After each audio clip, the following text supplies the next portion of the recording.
Love this podcast? Support it and sponsor today.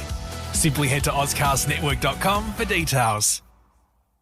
Life is uncertain. It's okay to feel stressed, anxious, worried, or frustrated. CalHope can help. Access CalHope's free and secure mental health resources. Call 833-317-4673 or live chat at calhope.org. Hi, it's Patrick O'Driscoll here. You might know me as Pods.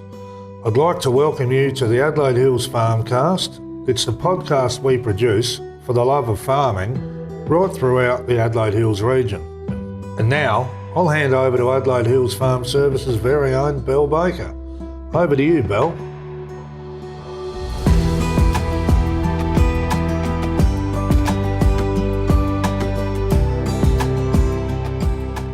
Thanks, Pods. Hello and welcome to the Adelaide Hills Farmcast. This month, I'm recording at the home of Catherine McLeod and Mark Appels, who run cattle here at Biggs Flat. Hi, Cat. Hi, Belle. Thank you so much for having us here today. It is a glorious day in the Adelaide Hills. Aren't we lucky? It's a beautiful day. And we are munching away on some really, really yummy Green Valley strawberries. And I must say they are delicious, but what I'm loving are these new chocolate-covered freeze-dried strawberries. What do you think of those? They're amazing. Amazing. Yeah, they're pretty good, aren't they? And my only thing is I like my freeze-dried strawberries in my gin as well. So we need some without the chocolate. Just a note there to Green Valley, love the chocolate, love some without as well. Now, we're going to have a snoop around your property a bit later on. Sure. Kat, but first up, we're going to have a look through our Adelaide Hills Farm Services Almanac, which is just a fancy word for a farm calendar, to see what sort of jobs small acreage farmers and property owners in the Adelaide Hills should be thinking about during March and the next 6 to 8 weeks. If you're new to the Adelaide Hills Farmcast, we've divided our farm calendar into different sections to cover all the main land uses in the hills, from cattle and horses, pastures, all that sort of thing. And everything I'm about to discuss can be found in the show notes for this episode in your podcast player or on our website, adelaidehillsfarmservices.com.au. So let's start. To be honest, I'm dubbing March Maintenance March. I think it is a great month to be getting things fixed and sorted around your property because the weather is fabulous and there are more sunshiny days than rainy days. So let's get into looking after those things around your farm that may need a little bit of love and attention. So just looking at your cattle yards and thinking about any of the safety or maintenance issues that you might have around there. Things like the loading ramps. Now that is a big one. We see lots of quite old loading ramps in the Adelaide Hills and they can get quite dangerous, particularly in winter and when you're loading cattle, and if the struts along the bottom of the ramp are broken or coming off, awful situation for cattle, and that's usually attached to the catwalk that's along the side of the loading ramp as well. It's very dangerous for people handling cattle. So it's a good time to go out and have a look, nail in any nails that are protruding and replace any wooden slats that might need replacing. You might find it's easier to just replace the whole area of the ramp with galvanised grill. That's a really good thing to do and a good time of year to be doing it as well. With the protruding nails, we often see, particularly in older wooden yards, lots of nails coming out of the posts, rotting posts and sort of things on the inside of the yards. We really recommend you just go around once, twice a year. March is ideal. Go around, nail them all back in, just to make sure that what you don't want is something called dark cutters. And a dark cutter is when the red meat turns darker and you actually get docked through the markets, and they can't sell in supermarkets because people who buy their meat like it nice and bright and pink. So that's something we really need to be aware of, not only for the safety of your cattle, but also the people handling the stock as well.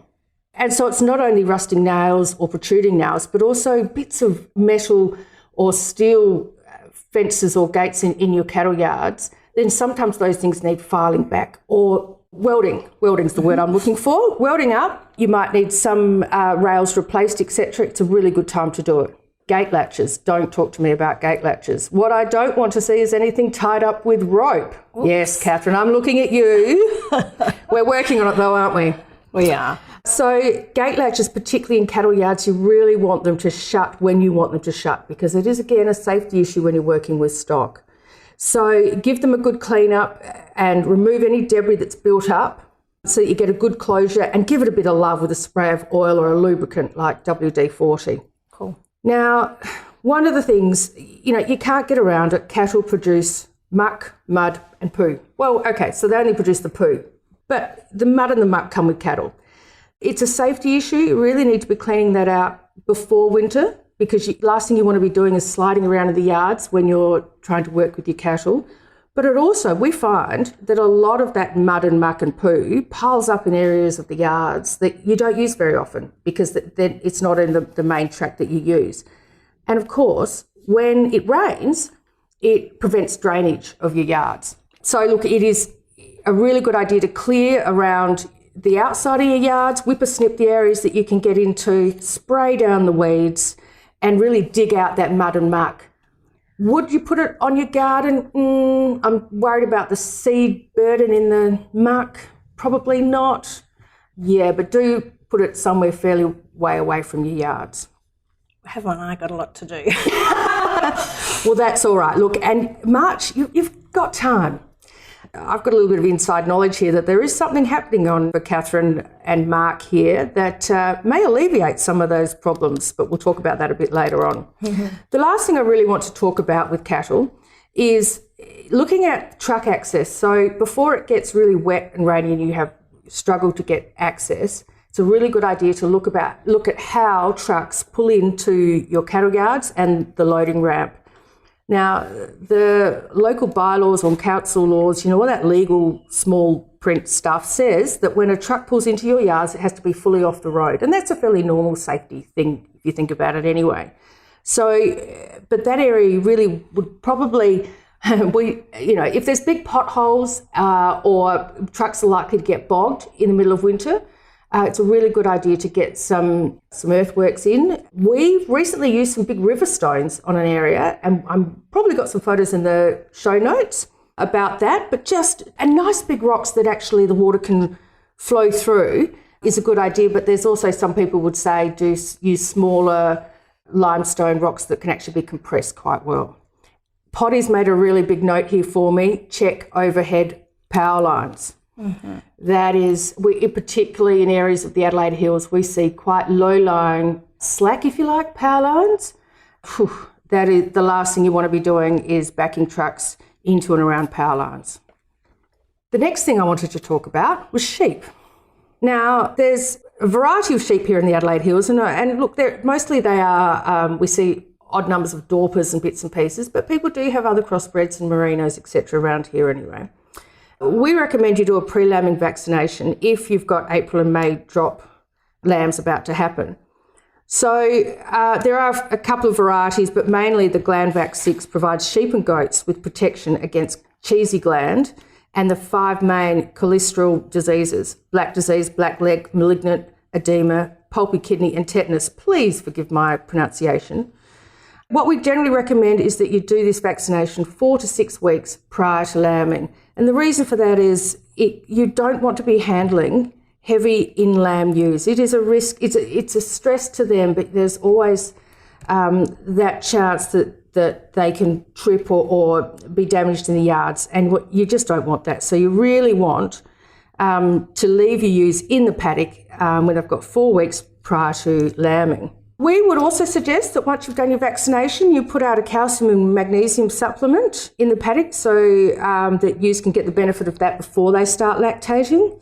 And, to make life easier, and we're all about the ease of farming in the Adelaide Hills, we would do the vaccination and then put these minerals out when you return the ewes to the paddock. It's just good timing. It's less things to do. And the one thing you might be trying to wonder about is, how do I know when my ewes are going to lamb? What's the gestation period? Well, there is a wonderful little app on a website that we use, and we've only come across it recently, but it is ideal. So the web address is cousinsms.com.au, and on their front page there you can put in when you put the rams in and when the ram came out, and it will give you the estimated date of when they'll start lambing. That is gold, because once your ewes start lambing, you really need to be checking them once or twice a day. Mm-hmm. Now, in regards to specifically into shedding sheep, Dorpers, Wilterpoles, Australian white sheep, now they're the most common that we see in the Adelaide Hills. Although they are self-shedding, They don't always shed entirely. So what we recommend is really they need to be completely cleaned off at least once a year because they are at risk of fly strike or body strike.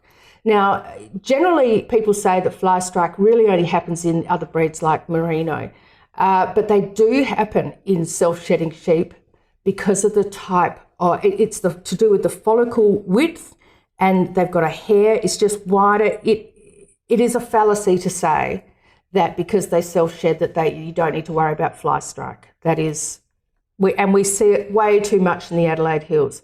Our employee, Sam Kelly, he's working as a casual for us, he's also studying ag science at Adelaide Uni. Yep. He's written a wonderful blog post for us, a bit technical, much more technical than I'd get, but wonderful information there on fly strike and why it's important to manage and maintain your sheep and keep an eye on that, because the one thing we hate doing is treating sheep for fly strike. I think it costs Australian agricultural industry $175 million a year in losses. And that's not to mention the health needs of the sheep. Horses. Let's talk about horses.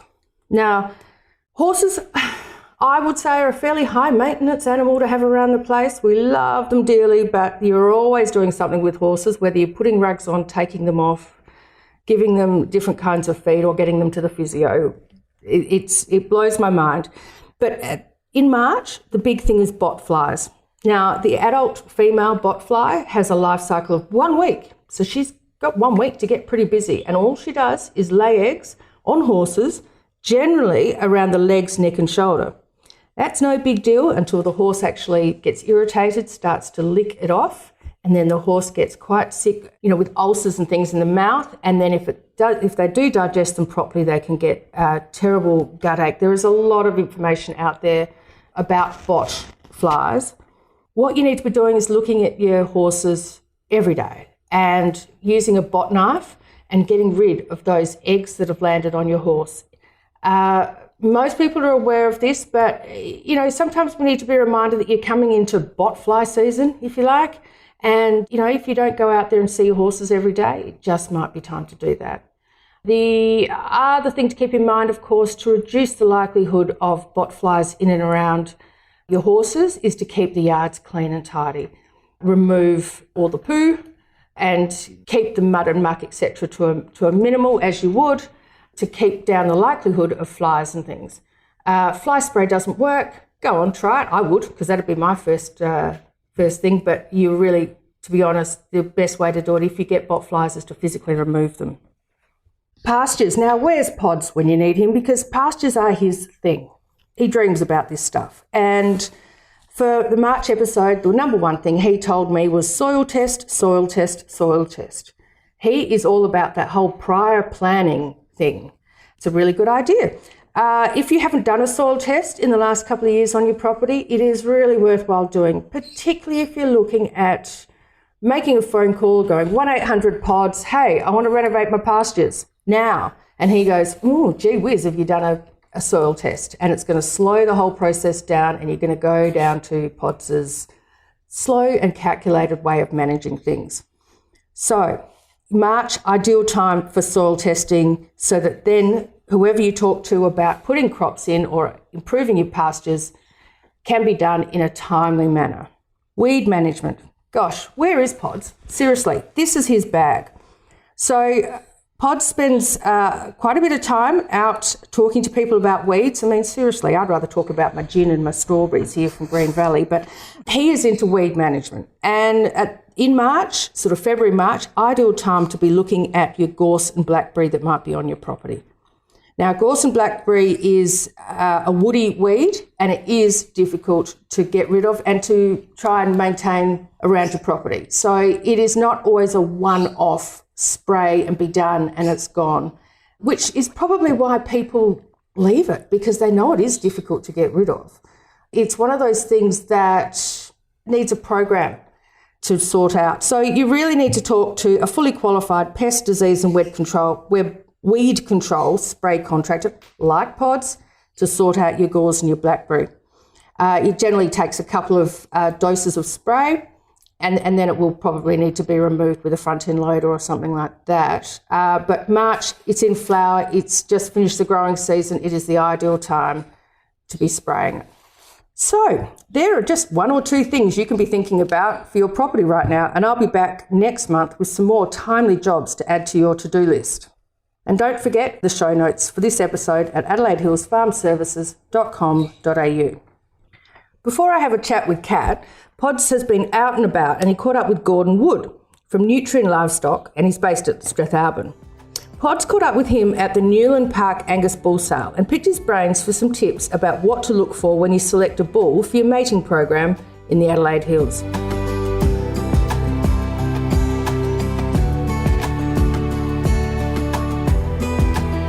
Good afternoon, Gordon Wood. Here we are today on the outskirts of Meadows in the beautiful Adelaide Hills for the inaugural auction at Newland Park of 13 bulls today. Yeah, it's certainly looking forward to it. It's been a while coming, this first sale for the Newmans, and certainly looking forward to the day. And Gordon, I could recite off the top of my head what your official position is, mate, but if you can elaborate what your position is and your job role with Nutrien. Yeah, sure. So I manage our livestock business in South Australia and also head up our stud stock team. So right across SA, auctioneering at most of our ram sales and bull sales as well. And a butcher by trade, how did you become a stud stock expert after taking on the butcher's trade? Yeah, that's a good question. That's after leaving school. I did 7 years butchering, so 4-year apprenticeship and 3 years after that. And then I started with what was Wesfarmers in merchandise, and then rolled from that into livestock, and then from there was, I guess, chosen, if you like, to join the stud stock team, and that's some 17 years ago or something now. So yeah, but really been enjoying the time. I've had a few name changes through the time as well, and a few different owners of the company. But Nutrien we are these days, Nutrien Ag Solutions, and great company and great people in it to work with too. So. And getting back to the cattle we have on offer today, Gordy, for those out there in the lifestyle properties, smaller farm properties of the Adelaide Hills and Fleurieu Peninsula, what are the three main characteristics you would suggest potential farmers or buyers of bulls should be looking for in a bull? Yeah, that's also a good question. There was a big study or survey done some time ago across all breeds of cattle and across the globe. And one of the greatest things that the number one trait that people are looking for and should be looking for is temperament. So number one should always be temperament, and that doesn't matter whether you're in a small scale or a large scale operation. If you're in the yards working with the cattle, if they're quiet and easy to deal with, it's easy on man, it's easy on beast. I always think firstly is temperament. Secondly, you really need to know what your target market is for your cattle. So are you looking at a terminal sort of a role, or are you actually looking to keep your heifers in a self-replacing herd? So then you want to start looking at different attributes in that. But obviously, growth, fleshing ability, a bit of natural, a natural doing ability with a bit of natural fat cover. Those are probably the most important things that I would look for. Structure's obviously paramount. Okay, and should there be a difference in what we're looking for in a bull, for example, at Newland Park today, from taking a bull home to cover your cows versus covering some heifers? Yeah, absolutely. So one of the great things we have, some of the tools we have now with the breed plan is the ability to look inside the animal and into the genetics. So you can actually, you can look at home before you get to a sale. If you've got the catalogue or you're looking online, there's some data and information in these catalogues now that allow you to look into, so calving ease, low birth, with that curve bending growth. Obviously calving ease for your heifers. If you are joining heifers, look at that data. Positive calving ease, low birth is ideal, but don't forget to also look at the animal. So you want them a wedge-shaped animal, nice smoothly laid in shoulder. So again, structure is paramount as well as using that data. So joining heifers, low birth weight, calving ease. If you're joining cows, mature cows, not so much of a push on that side. So you can get away with a bit higher birth weight over your cows than you would on your heifers. Clearly, no one wants to be pulling calves. Absolutely not. Not my type of Saturday, Sunday night in the cattle yards or out in the paddock.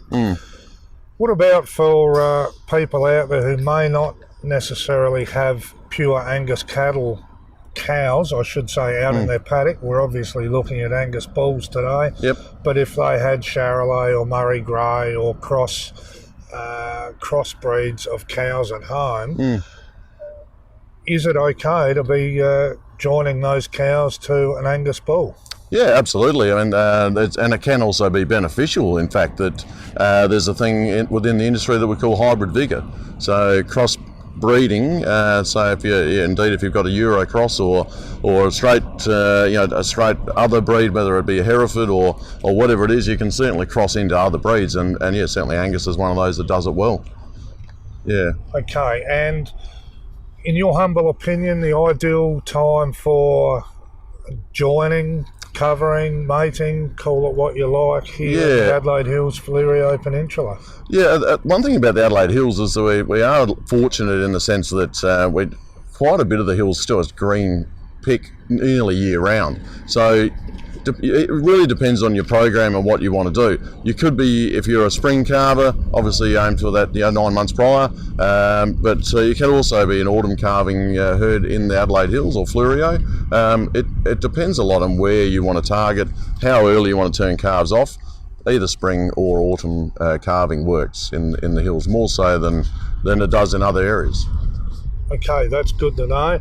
And for those who are new to the industry, if they were to buy a bull, whether it be here in the future with the Newman family or wherever it may be, in your humble opinion, recommendations for infrastructure for housing a bull on an acreage, no matter how large nor small?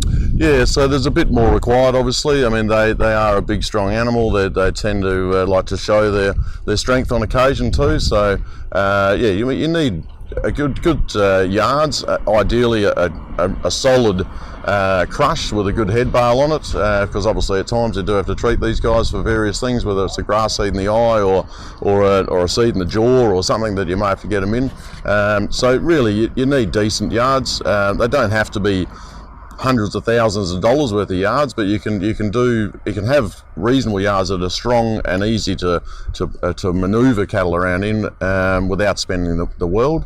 And clearly, if you're going to be having a bull at home, you are going to need that other small paddock that you can house that animal in whilst he's not with the cows. You don't want him in there all year round, so you do need that other spare little paddock to hold them. And preferably to enable that, maybe a hot wire around that paddock to keep him at home. Yes, indeed, because they will sniff the air, and when they do smell the girls, they're pretty keen to go and catch up with them. One of the sayings that one of a work associate said years ago is that sex is one of the greatest motivators around, and these guys, when they smell the girls, they really do want to go and find them. So absolutely spot on, a hot wire around that. And these days, there's plenty of options around that, whether it be a solar or a mains powered thing or battery. There's plenty of options there too. Okay, well, thank you very much for your time, Gordy. Great to catch up, Pods. Yeah, great to catch up with you. All the best to the Newman family with their inaugural Newland Park on-property auction, and all the best to you with your auctioneering in a short period of time. Thanks very much, Pods. Great to catch up. Good man. Thanks again.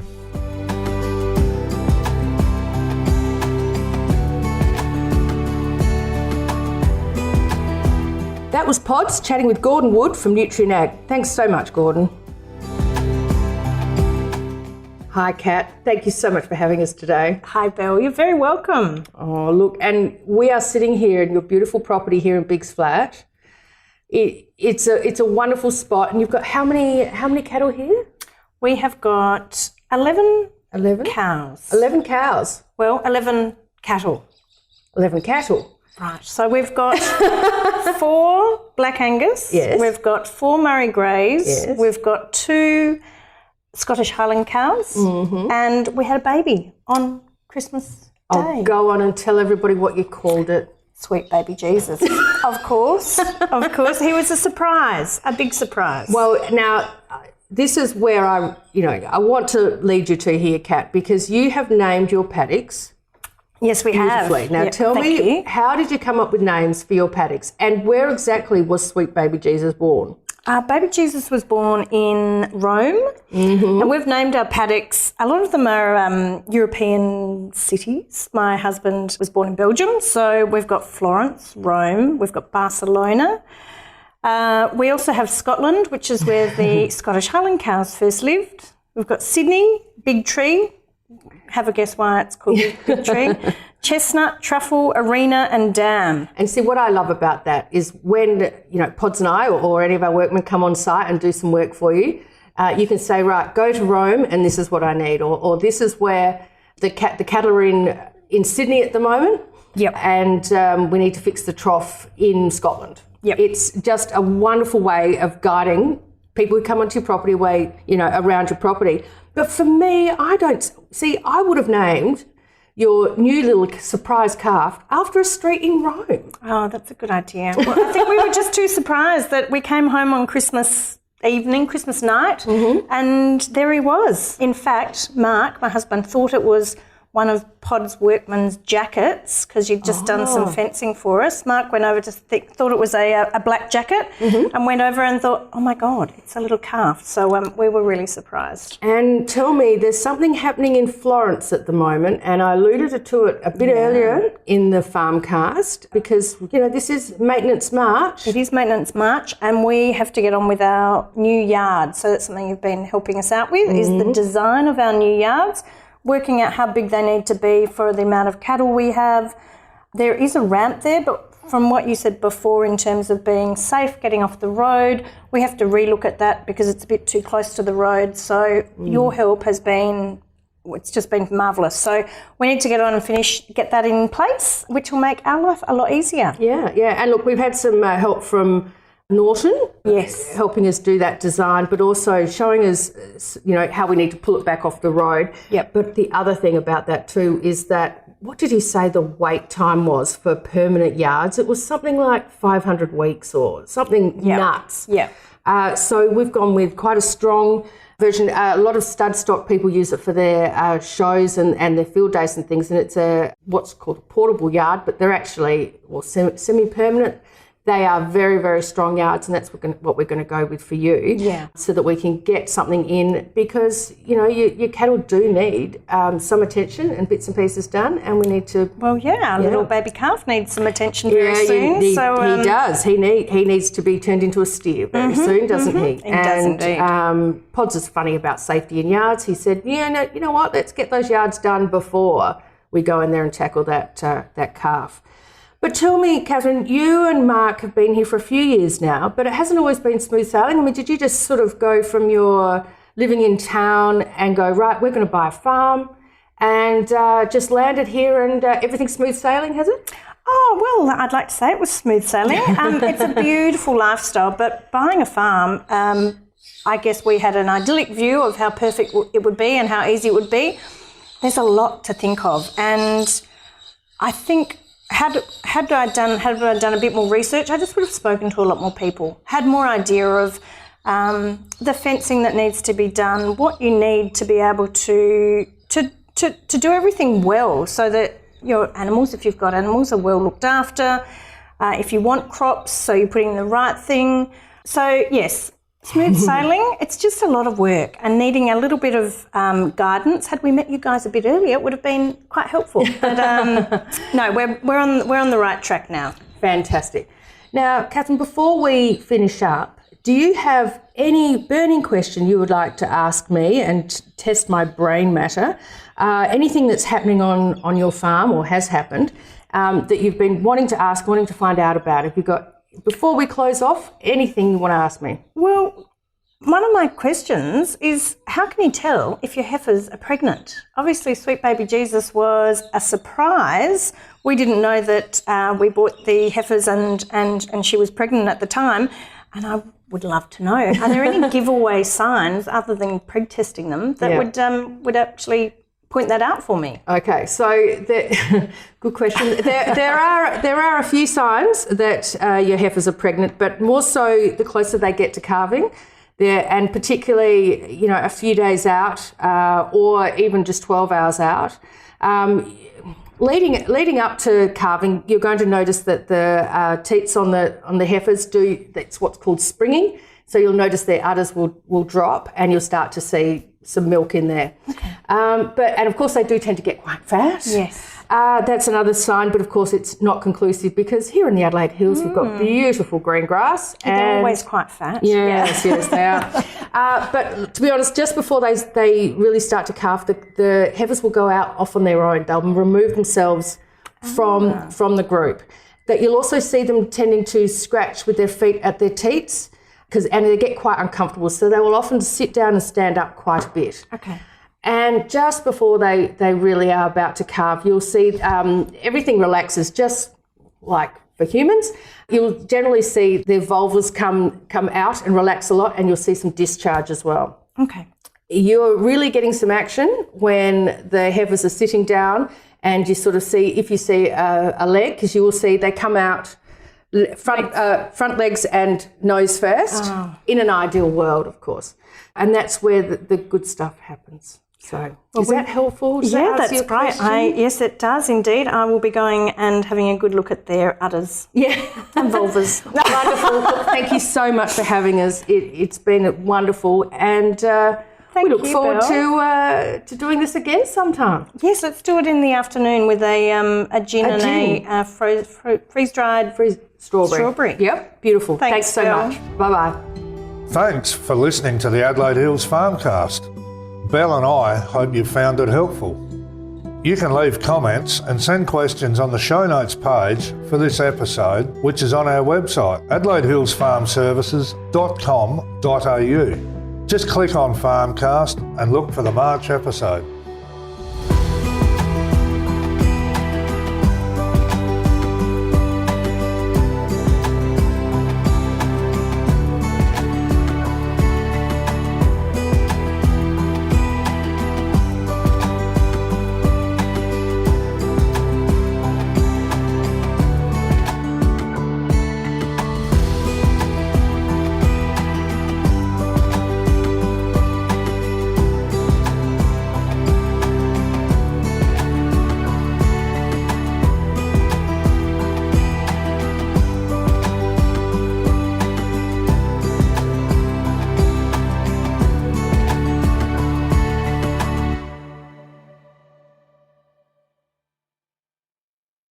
Life is uncertain. It's okay to feel stressed, anxious, worried, or frustrated. CalHope can help. Access CalHope's free and secure mental health resources. Call 833-317-4673 or live chat at calhope.org.